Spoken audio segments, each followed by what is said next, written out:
this show rolling, okay? First of all, thanks to all of you for being here. This is, again, a tradition here at PulpFest. This is the new Pulp Panel, all right? And we actually started doing this the second year of PulpFest. We had gone to the first show when it was held elsewhere. We give you a little history of the panel and whatever. And we showed up, Airship 27 showed up, and we were the publisher. I'm Ron Fortier. None of you know who I am. I'm the general manager of Airship 27. And we wanted to help PulpFest get launched, so we came to that first show, met the crew and the people putting it on, had a great time. So that following winter, Mike Chomko drops me a line and says, you know, this new Pulp stuff sounds like a lot of fun. Is there any chance you would moderate a panel next year at the second annual, PulpFest? And so, I thought, wow, what a great idea. I knew a lot of people in the community, and I said, yeah, we'll do this. And so I signed up some writers before the show. Lynn had the honor of being one of our original members of that show, and the fun of that was, again, it was at that rickety old hotel out in the suburbs. And so we all show up to the con, right, and we're all sitting there, and the hour is fast approaching for the first ever new Pulp panel at PulpFest, and lo and behold, Mike comes up to me and says, oh, we don't have a room. I go, what do you mean you don't have a room? He says, that's it. He said, well, we're going to have a panel, but we don't have a room for the panel. So I, in turn, turned around and said, oh, well, we're not going to have it. He said, well, can you use the lunch break room across the hall? I said, really? He said, yeah. So I went and got a hold of Wynn and our other speakers that time, and Bill Craig was one of them. I'm trying to remember who the rest of the gang was.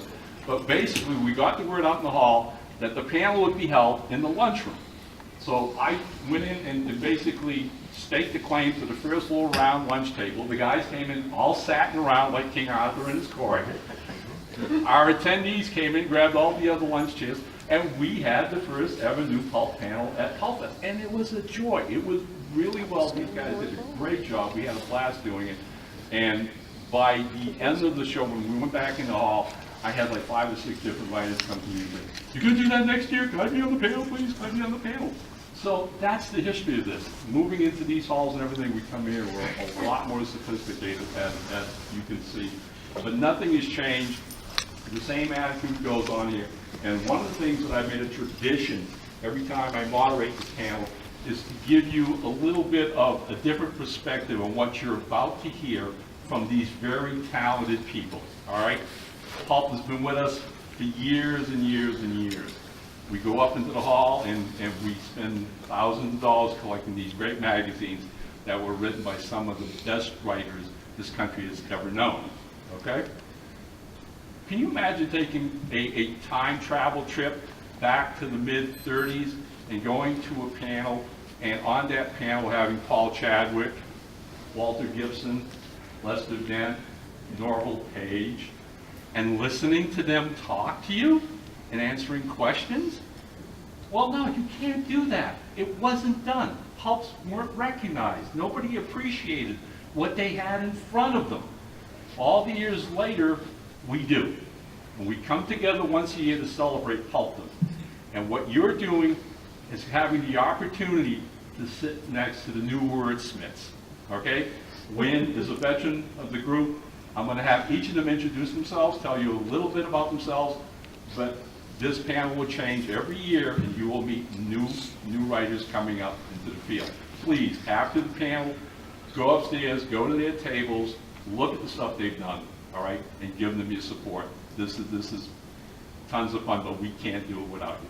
So, starting from you, Jeff, working down, introduce yourself and what you've done, and why you're sitting here. My name's Jeff Fournier. Done stuff for Airship 27 primarily. But I'm also writing stories for other things. I'm doing sword and sorcery, 30s noir crime drama, as well as I had a story in the Sinbad, Volume 4, and the Legends of Blue Pulp Fiction benefit book we did last year. I've written before. I've written primarily nonfiction, but I've also done fiction, but never for publication. So I like like the pulps. That'll be a good fit. All right, Barbara. My name is Barbara Dorran. I'm the author of Claws of the Golden Dragon and a short story in Sinbad the New Voyages. And as Ron has mentioned, the prequel to Claws is coming out in hopefully a few months. We'll have to see how things go. I've been writing for many years fan fiction and regular stories. This is the pulp has been very, very good to me, though. So that's where I want to be involved in, as well as more mainstream stuff. So. All right, Wynn, please. Thanks. I'm Scott Eckert. Some of you may know me primarily through my work with licensed fiction in the worlds of science fiction writer Philip Jose Farmer and his Wold Newton continuity. But I write a lot more than just that. I do a lot of other licensed properties, including the Green Hornet, which of course I think Ron set the standard for the Green Hornet with his Now comic books. But I was very pleased to be the editor of 3 prose anthologies of Green Hornet stories. I write The Lone Ranger, The Phantom, Leafhawks, The Phantom, Zorro, and I also tackle more public domain characters such as Sherlock Holmes, Phileas Fogg, the Green Ghost, so kind of the whole gamut. Oh, the Scarlet Pimpernel. Okay, Andy. My name is Andy Fix. I write primarily for Airship 27. I have a story in Secret Agent X, I believe in Volume 5. Yes, it is. And I have a Knight of the Round Table story in the Legends of New Pulp Fiction. I've got another story that we're waiting on, an Air War story that Jeff and I actually wrote together. And I'm working on something for Prose right now for one of their licenses. So, I'm kind of new to this game. I've been a lifetime Pulp fan, but I'm just having a blast with it. Thank you. And that's one of the reasons I was very excited about this year's panel, because as you can see, we have people like Wynn, who's done quite a bit, and it's phenomenal work. And I've had the pleasure of being in some of the anthologies that he's edited for Moonstone. But at the same time, we've also got new writers, finding their way into this field and genre. So we're going to talk about our topic that we laid out, and Mike is like, amazing, it's amazing, it's amazing. I wanted to just stick to writing pulp, the feeling, the creative process of it. And so one of the things I threw out to the panel ahead of time was, let's talk about creating pulp heroes, as opposed to a Western hero or a straight traditional hero in the film. So our main focus today is going to be the pulp hero, all right? And Andy, we're going to start from you. What do you see as a difference? What is a pulp hero to you, and how is that different than a normal protagonist in a regular form? Well, to me, a pulp hero, and pulp covers all genres, so you can have a Western pulp hero versus a Western hero. So like a Zane Grey would be different from the Lone Ranger story, that type of thing. There's got to be a strong sense of morality, and there also has to be a sense of wonder to me, a sense of adventure, of exploration. I think that's what pulp is, the style of writing is all about. Okay, good. Wow, that leads off to a great thread, okay? Because I share your feeling of that sense of wonder. What do you think, Wynn? Is that something that has to be a part of pulp, that there should be a revitalization of that sense of wonder in action-adventure literature that I think maybe we've lost along the way? Yeah, I think pulp takes you kind of by the collar, right, and grabs you. And I think the story should do that immediately, right? So I try to begin my pulp tales, with action and not with sort of a slow-paced introduction. And then if I have to go back and fill some of the details in terms of the scene setting and where we're at, then we can do that maybe through some, not info dump, but a little bit of layering and some dialogue in terms of where we are and trying to set the stage.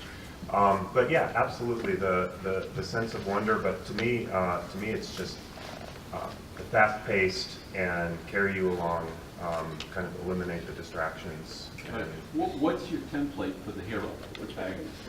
I've written so many different.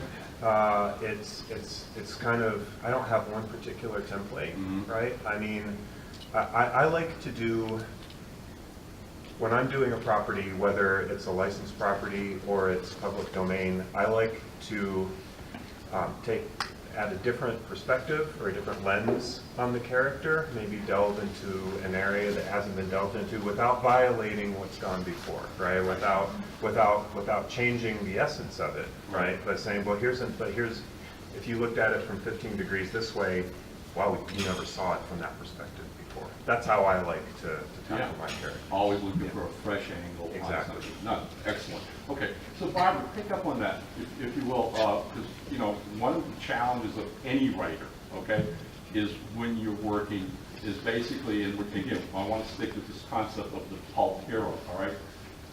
I think in most other fiction, you get things like, how much characterization do we write in a book?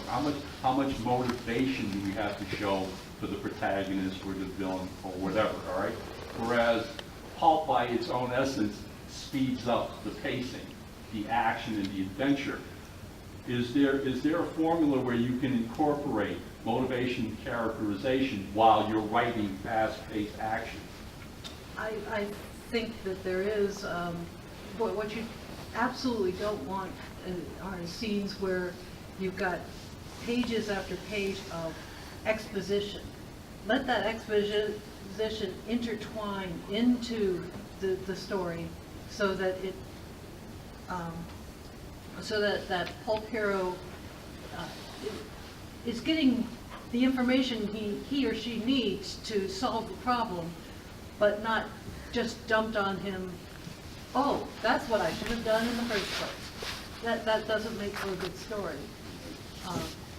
So those are the guidelines that you look at when you're writing, to be weary of 2 or 3 pages of we've been sitting around the coffee table talking. Yeah. Kiss of death, right? Yeah. Yeah, okay. Jeff, pick up on that. How do you infuse characterization when a hero is being shot at or grenades are being thrown at him? The main way I try to do it is put myself in the character's situation and see how I would react, and then realize I'm not that guy. when I did the Printer's Devils stories, the Printer's Devils, the character I wrote for the Legends of New Pulp Fiction, is a 30s crime fighter that fights counterfeiters. And one of the things that I don't explicitly, like you were saying, I don't explicitly state, one of his guiding principles is he actually adheres to the Stoic philosophers of Greek philosophy. And that guides everything he does. Everything is compartmentalized, fits in a way. And he sees these ways, and that's how he manipulates the criminals to mess them over, so he can take them down. And in a recent story I'm working on, I had to write him in a situation where he thought he was just going into some place to do a reconnaissance and just sneak and peek, and that's it. And he basically came in, and these guys are all completely trained military veterans from World War I who are not screwing around. And when he tries his normal thing, it totally fails, because these guys have seen the trenches. Smoke is nothing to them. They just keep firing. And he has to start, okay, he has to start thinking, right, I got to make something on the fly. I've got to come up with something. Okay, I know that they'll think this, and I know that they're going to do that, and I just need a distraction, like a phone going off. To create a beat, and that makes them stop. Okay, next year we will be collecting also. But so it's again that ability to merge with the pace and going on. Let's continue this whole creative process, okay? Because I'm fascinated by it. I love listening to you guys talk about how you work. So, Barbara, are you a meticulous plot planner, or do you write by the seat of your pants? I would say that I sort of get a concept in my head, and I start writing, and then I delete back, and I write more, and then I delete back, and then I write more. So I would say it's more seat of the pants than anything meticulous. I know where I want it to end, Okay. Sometimes it doesn't go where I meant it to go. I would say the clause did not go where I originally intended. Because I was going to focus more on Tiger and Dragon. They are still there. They are very much important into the story. My sons are slightly disappointed in me that I didn't give them more time.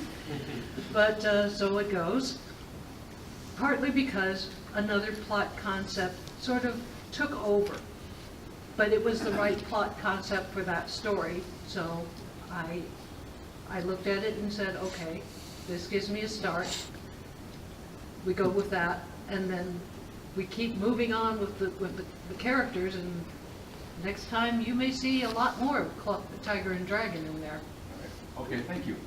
Yeah, we'll pick up on that, because that's always one of my fun conversations whenever I sit down and talk about the writers. And I do know writers, and I'm sure you do as well, all right, who are plot fanatics, okay? I mean, detailed plot fanatics. One of our good friends and colleagues is Alan Plexico, all right?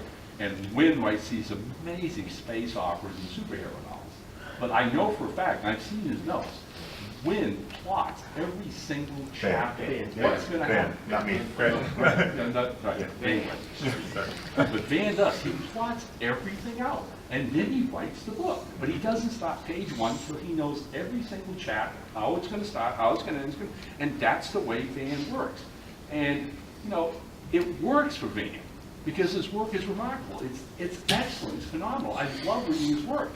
But were I to do that, I would go crazy. I could never even start the first chapter. So how much is writing organic with? For me, it's twofold. I spend an inordinate amount of time world building before I start writing, and taking a lot of notes and doing a lot of research, even to the point of creating detailed chronologies of background events that I may not use in the story, but it helps me kind of center myself and kind of get a frame of reference, and it puts me into the world.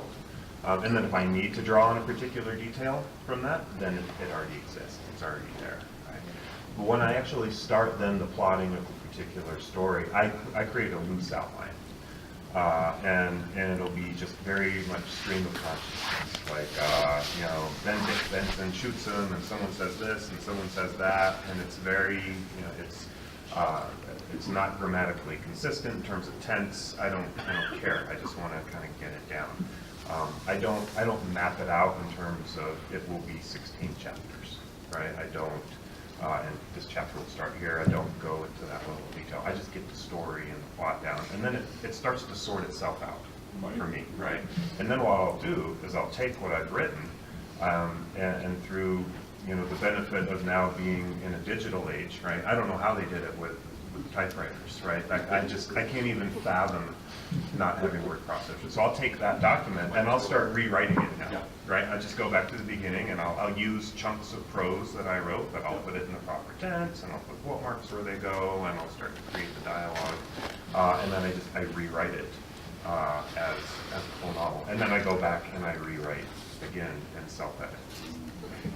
I'm listening to you talk. I mean, my own career started on a typewriter, and when computers came in and word programs or whatever, I was leery of them. All right, until you begin to realize what they can do to help you in that process that you're talking about. Be able to lift whole chapters and put them someplace else in the book. All right, or to go back and just change this without having to change, you know, and take out the entire manuscript and start writing again because one chapter didn't work. All right, it's like, yeah, so the technology is phenomenal. And I love this thing about pulp fiction, guys, and new pulp, is that technology is bringing back pulps, which I think is ironic, it's beautiful, poetic in its own way. Andy, let's pick up, I want to keep, you know, going with the whole thread of plotting and doing things, you know, by inspiration, because inspiration is a great part of what we do. It's what fires our imagination, all right? I mean, you're a relatively new writer. You're getting into this craft. How much of that inspiration do you rely on?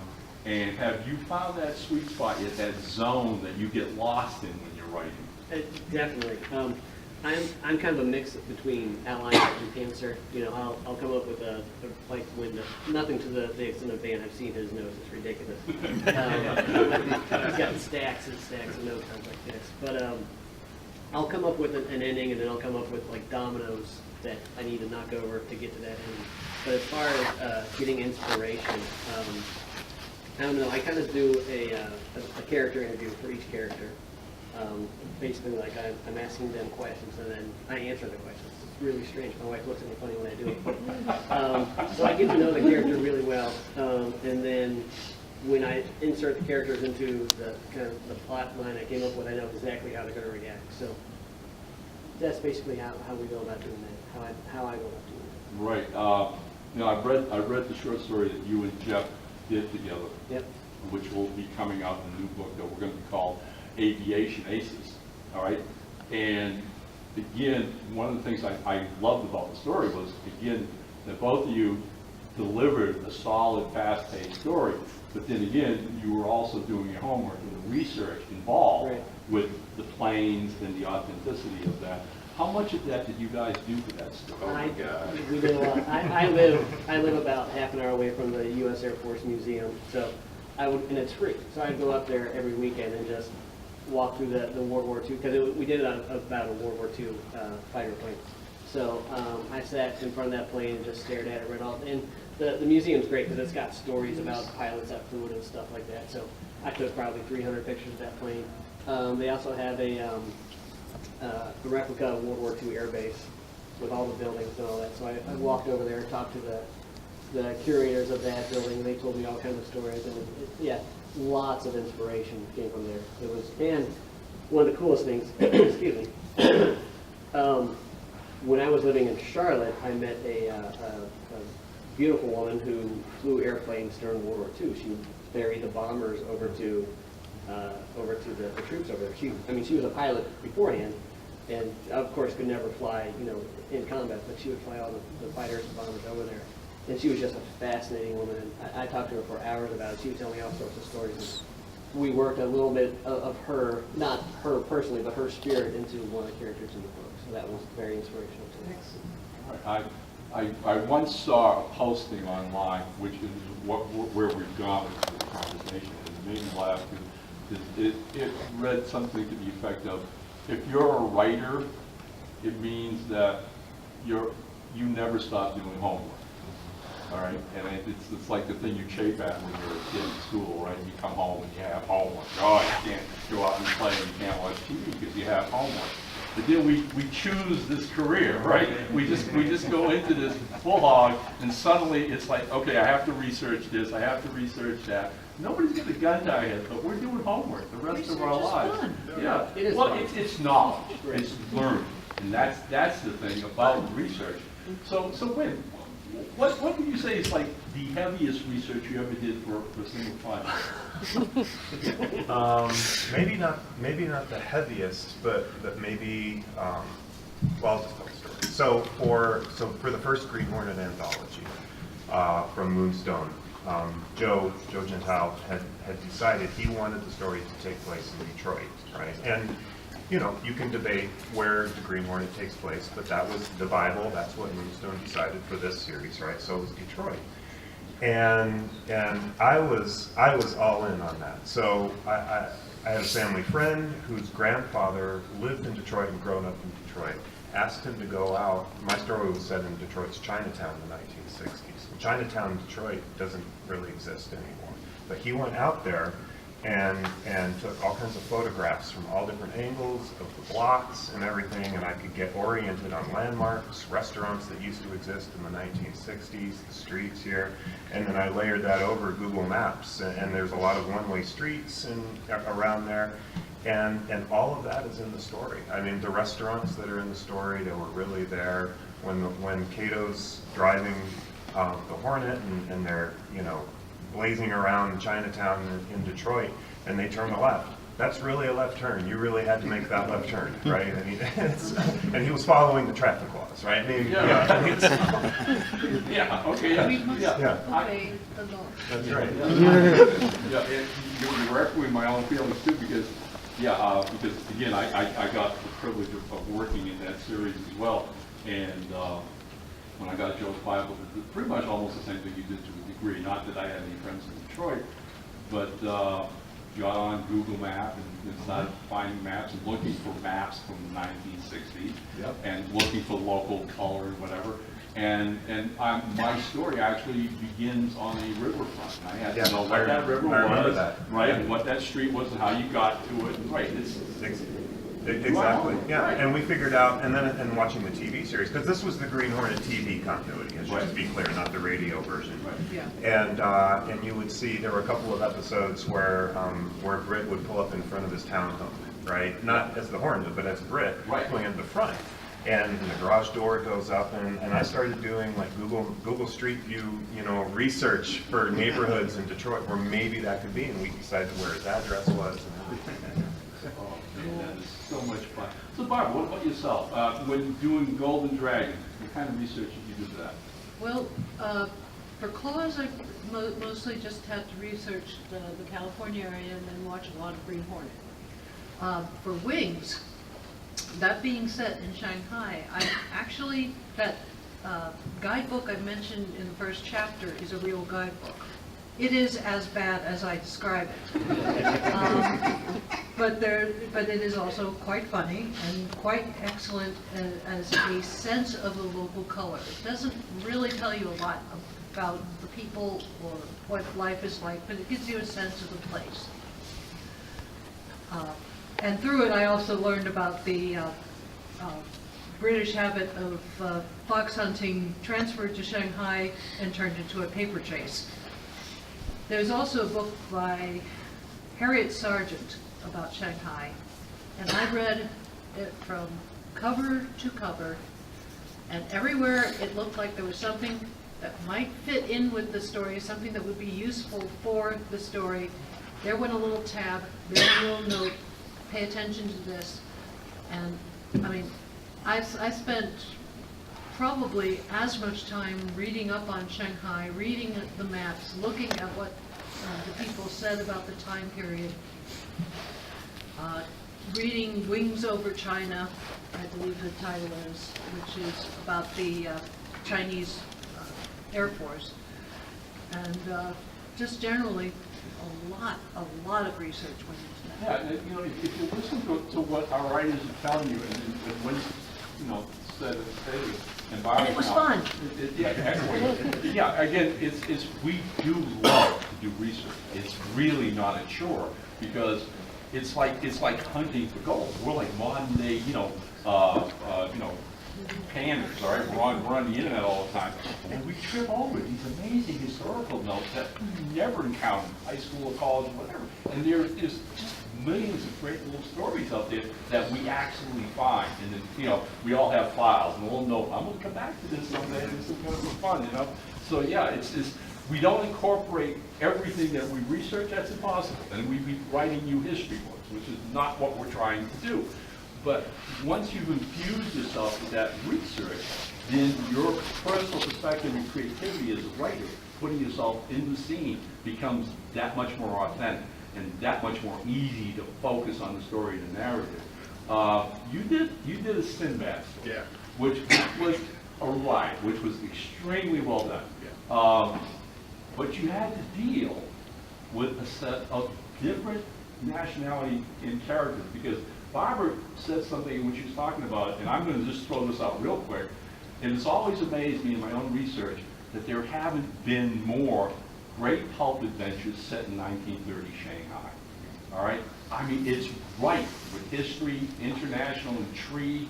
It's amazing what happened in that city over the course of that decade, all right? The precursor of World War II, whatever, the politics and the cultures.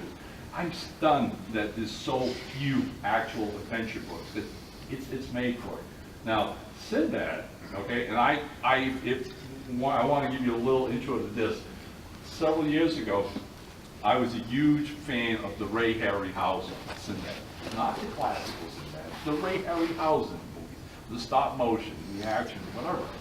And so, for years, I wanted to pursue doing prose stories, a la Ray Harryhausen. and that kind of action and adventure.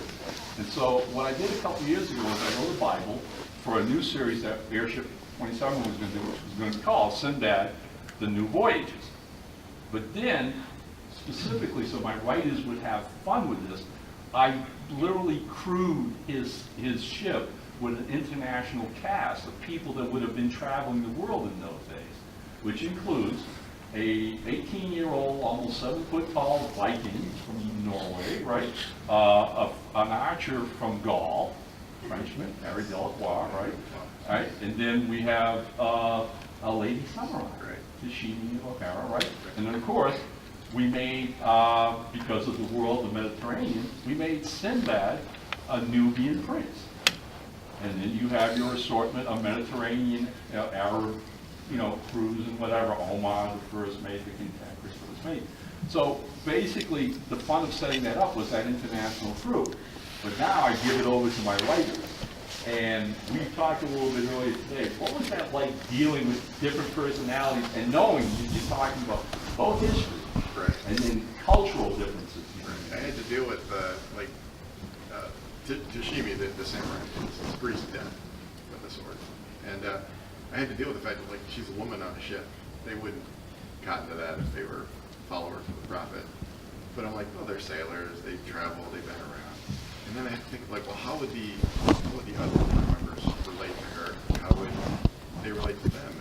And it had weird cultural classes. Like I had to bring up the point that, like most Japanese in that area, she would sleep naked. Well, when the ship was attacked one time, she would just come up with her sword and start killing guys. And it freaked out and offended the rest of the crew because they're from other cultures. But then some of the others were like, that's fine, whatever. So they had to kind of deal with that. At the same token, she was very intimidating. But the Viking guy, Rolf, he constantly makes jokes with her, pokes her. Because he knows she's not as bad as she makes it out to look. And you also have to deal with the characters. They're from such faraway places that even they're like all that's left of their home culture. So they kind of get a little protective of, like Henri always asks the dashing archer because he's a Frenchman. Rolf is always guided by, when he doesn't know what to do or he's in a weird situation, he's always guided by what would a Viking do? What would my normal Vikings who aren't this far away from home, what would they do? Hit it with an axe. Hit it with an axe. And in the aforementioned story, I had to deal with the fact that they were going up against elements of the Cthulhu mythos, which is all about generating fear. And the whole point of these crew is these are the guys who really aren't afraid of anything. They've done a lot. They're not. And I had to have each of them still be affected by the mythos, even though they weren't technically afraid of it. And I had little things that came up that that bothered them. That was mythos elements that they all had in their various cultures, in their various experiences personally, but that was unified by the fact that it was all mythos stuff that bothered them. And it came out really well. For instance, Tashimi was offended by a carving that reminded her of bad times she had when she was in Japan. And Rolf, he had to deal with the fact that these creatures don't respect anything. They'll attack you. They'll rip a man's arm off, and he's not afraid of them. But they're so dangerous that he's like, well, I'm a Viking, but even I realize walking on a beach with carnivorous things is going to get you killed. And he had to adjust his way of doing things. Henri, I actually worked it into his backstory that he had actually had a brush with the mythos when he was actually leaving France, because he was a man on the run. And that actually changed what he did. He actually went a different direction, and that's how he ended up in the port, and that's how he ended up here with Sinbad. So it kind of, the cultural things are all mishmashed. And then when you take and put it in the nucleus of you're all on a ship together, and you have the whole, the artificial world of a ship that they have to deal with everybody's idiosyncrasies. It's fascinating. It's fascinating. I really appreciate this, and I'm really glad that you and Barbara are on the panel together, because trying to understand, and Wynn will back me up on this, when you're editing anthologies, all right, and especially if it's a specific anthology dealing with the same characters, every single writer is going to come to those characters in a different way.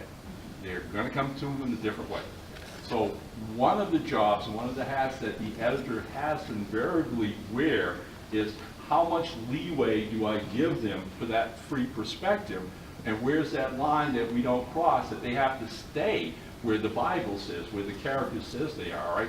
So Jeff has just talked about his experience writing this Sinbad story. Now Barbara wrote her own, all right? But here's the thing, even though Barbara has a totally different style of writing than Jeff does, she intuitively understood the concept of the clash of cultures, all right? And how it becomes a team. So if you would, your experience is writing that.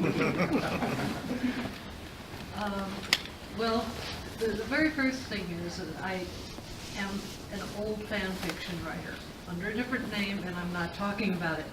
But it's out there. I've got a Chrono Cross. I've got a Shadow of Destiny out there. So I've worked with characters that are not my own, and had to try and fit with their milieu.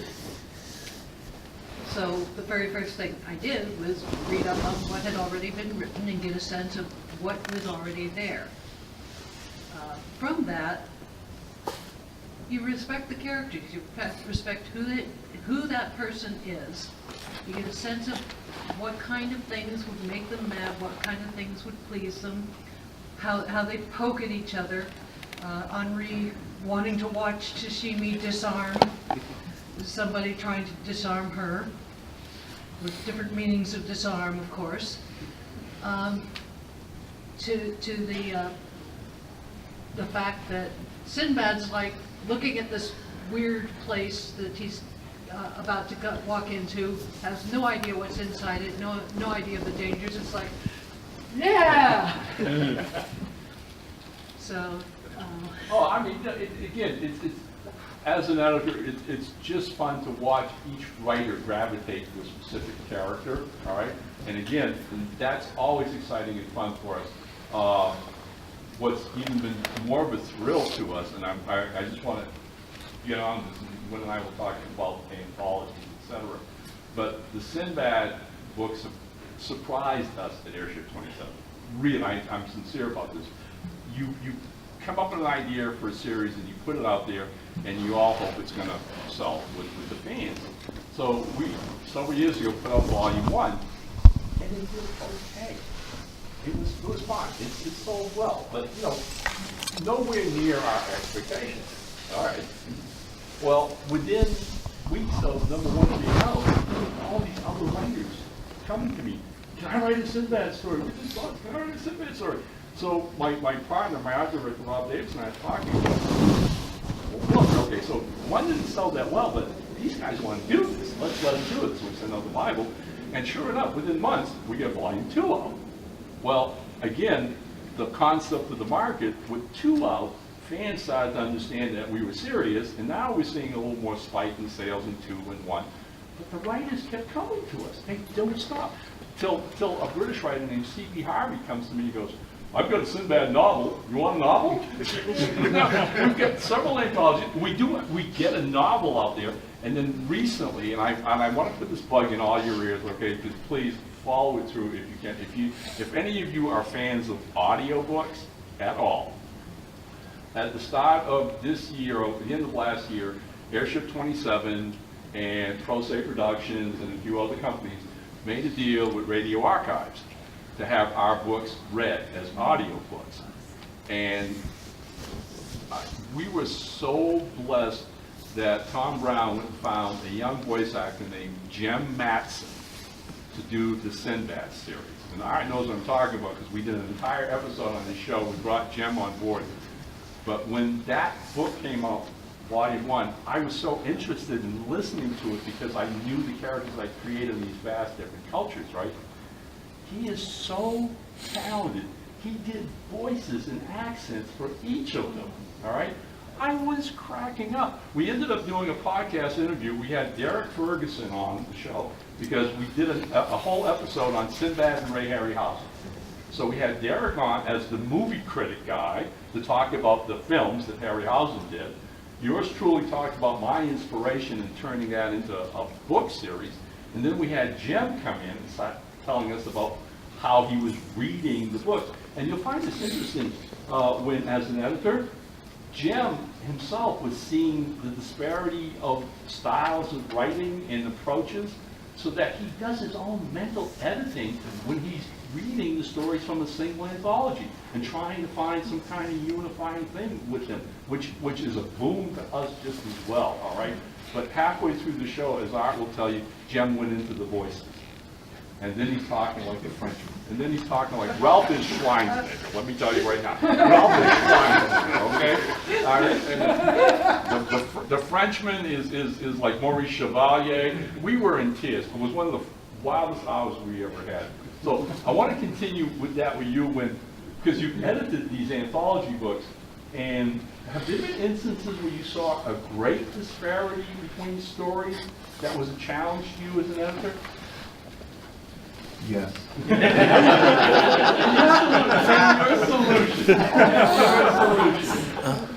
A couple of instances. Again, on the Green Hornet books, and I won't name any names at all, of course, but some had to be solved through. I'm really sorry to have to to tell you this, but I really need significant changes. And here's what they are. Right, and this is a licensed property, by the way, right? And so the Bible was approved by the licensor, and we need to stick to it.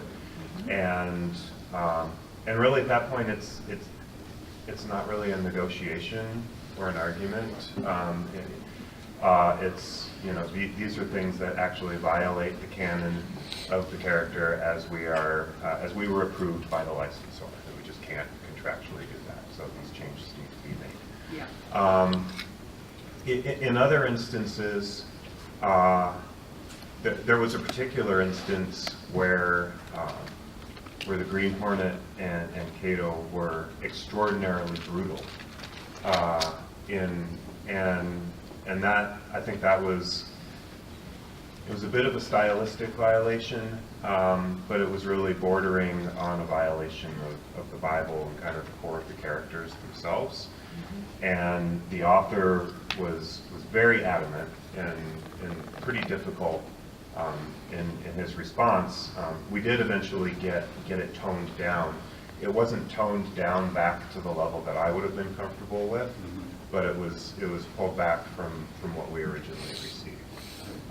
So yeah, editing these books is there's a lot of fun to it, and it's always a thrill to get the next story. And, what did Ron come up with, or what did Bill Cunningham come up with, or whoever, right?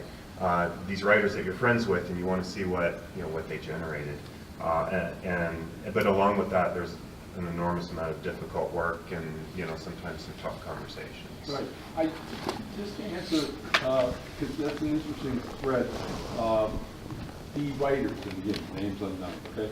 Because the Moonstone Green Hornet anthology were a wonderful mix of older writers like ourselves, all right, and some of the new young writers coming into the field today. Yeah. Did you find the disparity much with the younger writers, and do you think it was maybe they're not doing their homework and working at the characters and what is coming forth to a degree? Or did they just want to, I want to take this and do my own thing? No, I mean, there were one or two kind of newer writers, newer at the time, and these books came out 2010, 11, right? So we're talking 5 or 6 years ago at this point. There were one or two newer ones where I just wanted them to amp it up a bit, right? And kind of stop meandering and sort of don't stop with the info dumps.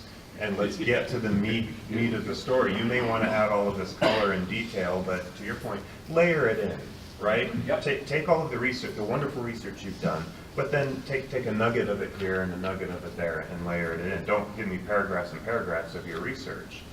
I think that was a new writer mistake that I saw kind of more than anything. The particular situation I'm talking about was actually a more established writer who thought that he or she knew the characters better than we did, and the situation that the writer had put them in he or she felt that this was the appropriate response for that kind of situation. And to me, I would have said, well, don't write them into that situation. Right? Because these are the characters we're working with. I've been really lucky in my own writing career to work with really talented, gifted editors. And believe me, if any of you out there are looking at a writing career, and take this little advice from what you're hearing up here, and that's believe in your editors. They wouldn't be there if they didn't know what he or she was doing.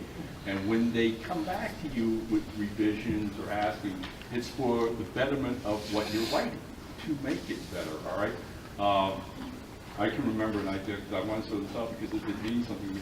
I had written an Avengers story for Moonstone that Howard Hopkins was editing. Howard and I were old friends. We went back a long ways. But Howard was a real authority on the character. Richard Benson, the Avenger, he's one of the smartest guys out there who knew this character inside out. Now, I had sent in a plot synopsis of what my story was going to be to Joe, and Joe accepted it. And Joe said, okay, yeah, run with this and do it. So I go and I write the story, and I send it in. And I send it both to Joe and Howard. Yeah. Okay. Joe's fine. Howard writes back, well, he wouldn't do this, Ron. And he wouldn't do that, Ron. And he wouldn't do this. So I'm going, So I'm being this. I write back and go, well, the circumstances, I said, yeah, he would do this. And Howard goes, no, he wouldn't do that. You got to change that. And I said, Howard, he would do this. This is why I wrote it. I said, you saw it? He says, nope, he wouldn't budge. He just wouldn't budge. He said, nope, this is what has to happen. So, you stew about it for a day or two, right? And you go, this guy knows what he's doing. That was the logic I always came back to. All right, Howard knows what he's doing. He was a writer that I admired and respected. Yeah. So I finally bit the bullet. I changed it. I changed a few sentences to what Howard wanted, right? And I sent it in. Months later, the book gets published, the story comes out. It is one of the most gratifying stories I've ever written in my life.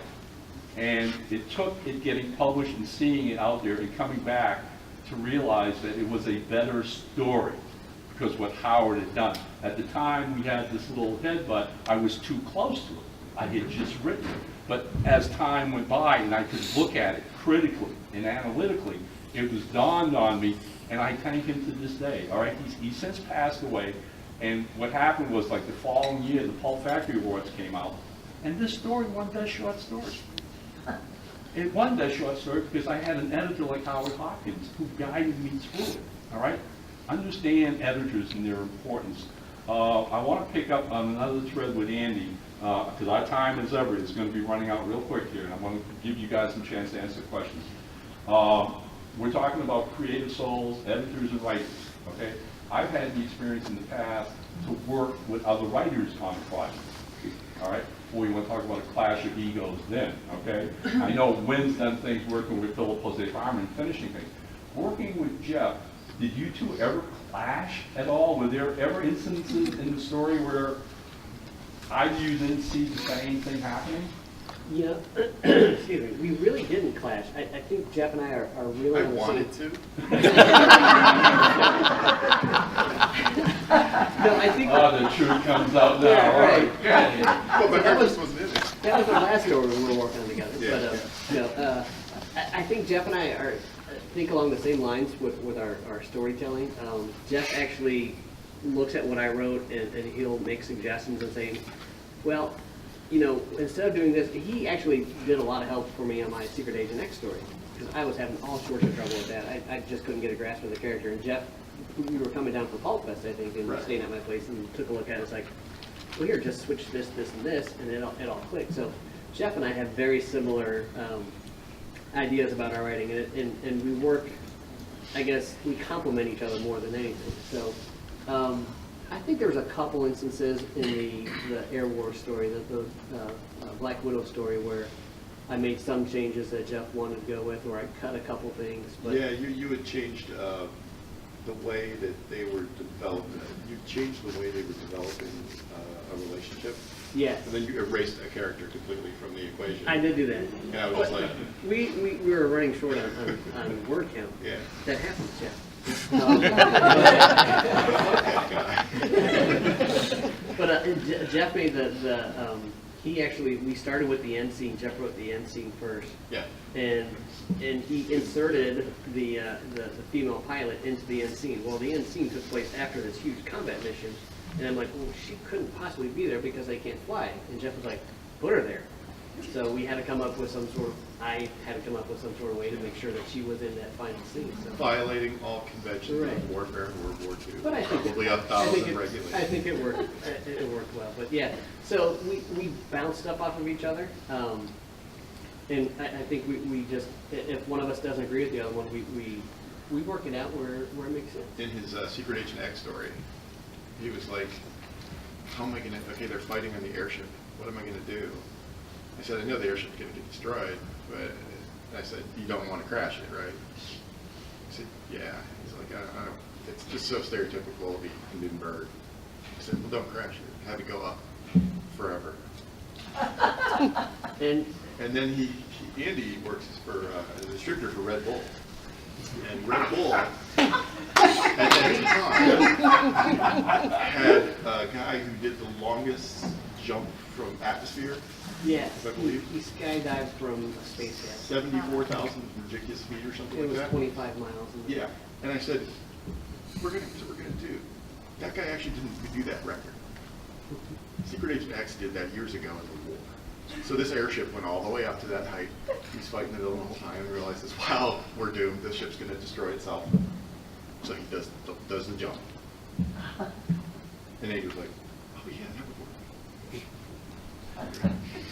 Well, the aviation story you guys wrote, I have to say, was flawless. It was impossible to tell. And when you guys switched over, right, it was extremely well done. And that's a rare gift, people to merge their creativity together and produce something. So kudos to that. We're coming close to the end of the hour right now, okay? And I want to give you guys a chance to do some promotion of what they've got in the future. So for a few minutes, we'll entertain any questions that you might have to any of these panelists. Questions at all? Yeah. Original pulp characters, of course, afford a good deal more latitude than established characters. Those of you writing original characters, what new things are you seeking to add to the pulp pot? Good. Wow, that's at first it's intimidating to write a new original character and think, you know, this has to hold up to, you know, what the original artist wrote, and even to what like people like Ron wrote. I mean, like Brother Bones is just incredible. So coming up with a character that even stands next to Brother Bones is intimidating. But I don't know how you come up with a character that does that. There's a mix. You have to have a good setting. You have to have an intriguing character, and you have to have a great supporting cast. And you just have to find that perfect mix between those three that makes people want to read about that character. You can have a great character and a lousy supporting cast in a boring setting, and it won't work. So. Very much. I had to do that with the Printer's Devil a lot. I had to sit there and think of, okay, he's going to be a mystery man, because I just wanted a mystery man. But I had to think of, like, okay, he's got to be different. Why is he different? And I started breaking down, as we were starting the whole conversation with, what makes a pulp hero. And I was like, code of honor. I Googled code of honor, just to go through and look through stuff. And one of them came up to the Greek philosophers. And there were guys who believed in the genuineness of an item is to be protected, or a thing, or a person, or a city, or a creation, a thing you make. The genuine of this class. Integrity would be the key word? Integrity. And I realized, you know, I've never had a guy who would go off on people for making fake stuff, or being untruthful. And I was like, well, guys who make fake stuff, what is that? So that's dumb. I said, well, wait, you know, counterfeiters make fake stuff. And then I started realizing, you can count all kinds of things. I used to work in the print industry. Trust me, everything can be counterfeit. And I was like, what if he had a real problem? And what if he had a really bad upbringing? And he realized he had to remake himself into a better person. And then he realized, now that he was a better person, he realized what he had done wrong. you had to atone. And then that kind of a thing, and I was like, okay, that philosophy, really, the philosophy element, which I never would have thought to inject in the character, I'd have been like, yeah, this guy is a philosopher. Okay. It really made the character. Okay. We have a question back, yes. Yes, on the editing side of the house, when you get a manuscript to edit, do you read the whole thing through first and get the whole feel, or do you actually go section by section and just stop and go, they've got to change this without even knowing what they've done later on, or how do you go about that? It depends on how extensive the copy editing that I see that's going to be necessary, 1 or 2 pages in, right? If it's if it takes me an hour to get through copy editing like the first 3 pages, I probably won't finish. I'll probably assume that the same types, that there are patterns there through the rest of the manuscript, and say, you know, overall I'm seeing X or I'm seeing Y. And I've notated some examples here, but I'd like you to review throughout and go back and kind of look through your whole manuscript and self-edit again based on the guidance that I'm giving you, rather than spending the whole time going through the whole thing. Other times, and these are the instances that it's a joy to edit. You just get it and you dive in, and you're not distracted by all of the items that are popping up. You might see a few things here that you would change, but the story sucks you in, and you're eager to read it to the end. And then you go back and you just make, you know, the few comments that are necessary. Okay, great. In your research, can you list, I don't want you to go in a huge one, what were the most useful websites or the most useful things you found in your research to use? I actually found the library. You can Google anything. Yeah. But I found it was interesting to go to the library and check out a specific book that actually had stuff that you just didn't know, or that nobody knew about. Various stuff I had to look up for sailing. I looked up, and I was reading manuals from as far back as I could for knots and how the sails work and how a ship maneuvered and what everything was called. And it definitely was more detailed. There were some ways they did things that was so simple that nobody would ever not do it that way, but they don't explicitly tell you that. You can read a Wikipedia article that says, yeah, they do it this way, but they don't tell you why they do it that way, as opposed to the book, which was written in a certain era, and they realized, yeah, nobody knows why they do it this way, but this is why, because I used to know a guy who did it, and this is why he did it this way. And that gives a lot more context, because you eventually start pulling the people in with the personalization to the knowledge. And the books don't alter. The book can be 100 years old, it's still going to say the same thing as 700 years ago. Internet, you can manipulate it. We live in a great, information age, so thank God for the internet and the research we can do. Okay, that's basically the time we have. We got to wrap it up. And what I want to do, and I like to do all the time, is I'll go through starting with you, Andy. Give me what's coming up next from you. What's your project? What's going on? The story I'm currently working on is a Red Panther story for a Prose Production anthology on Jay Piscopo's comic characters. So I'm wrapping that up, and then I'm going to do a personal project, a novel that I've got an idea for a while, so I'm doing research on that as well. Okay, when? Coming in October from Moonstone, I hope it's on time, is The Green Ghost Declassified. Really, the stories are basically done for that, and it's just putting together the package. I'm starting to write an Avenger novel, Richard Henry Benson, The Avenger, for Moonstone. And then after that, I'll write The Monster on Hold, which is the 4th book in Philip Jose Farmer's Caliban Lord Brenna series. All right, thank you, Barbara. I've been doing some setting up for a potential Sherlock Holmes, The Thinking Machine crossover. This is the Van Dusen character from Jacques Futrelle. Been reading Jacques Futrelle's works on that, and I think the two of them will get along interestingly. All right, yeah. I'm just doing some stories for Inclusion to Airship 27 stuff. I've got a World War II men's action story I'm working on. I'm finishing up a sequel to The Printer's Devil, another Printer's Devil story, and also working on developing a character and a world setting of a sword and sorcery, Hyborian era type character. Cool. All right, myself, real quick, hopefully within the next few months, you are going to see finally, after I have made everybody wait way too long, Captain Hazard, Champion of Justice, #5. It's called Custer's Ghost. I'm within 2,000 words of wrapping it up. That'll be coming out. If you haven't followed Facebook or whatever, Brother Bones is becoming a feature-length motion picture. All right? Long time ago in a podcast, where do you see new pulp going? The moon's the limit, people, okay? We're going to have feature films. Who knows what's next?